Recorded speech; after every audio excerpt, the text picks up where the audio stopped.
As you correctly summarized, I think the extent and scope of balance sheet recession is still confined to the property sector in China, but still, given its large weight, around 25% of the economic activities, if the current malaise in property market or the adjustment continues, it could end up with Japanese-style prolonged stagnation in the coming years.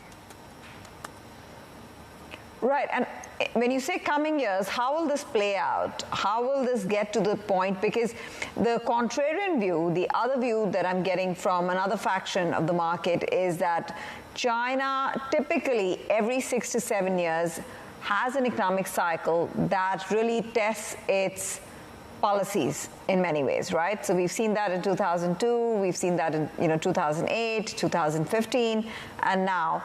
But it always figures out a way. And so what makes this time different from that perspective that they would not be able to get a handle on solving things? The level of debt in China is already at the unprecedented level, and this has been really constraining the Chinese authorities' capacities to conduct a very decisive stimulus package.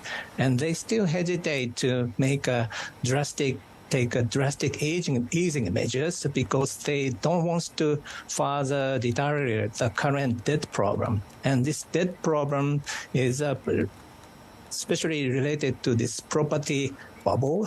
And unlike a Japanese case, behind this Chinese property bubble, there are very complicated financial linkages, not involving not only banks, but other non-bank financial institutions or local governments, investment companies, insurance companies, and more importantly, household through shadow banking.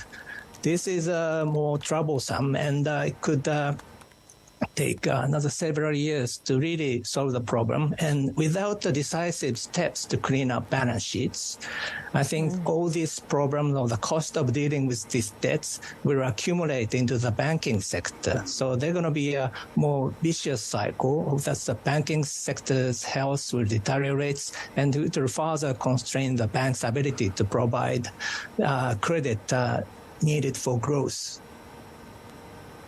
No, I understand that, and which is why the question is about the risk of a balance sheet recession, and more importantly, what China can do to stem the property problem that it's facing right now in the property sector. What do you think are the more tangible, the more effective solutions?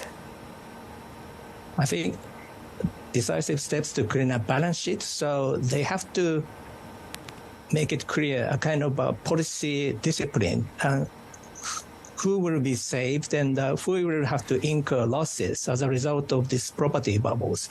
This is a politically very delicate decisions, and that is why I believe that the Chinese authority has been a bit hesitant to make a decisive step. But I think this is really necessary to expect a relatively quick recovery after this property market adjustment.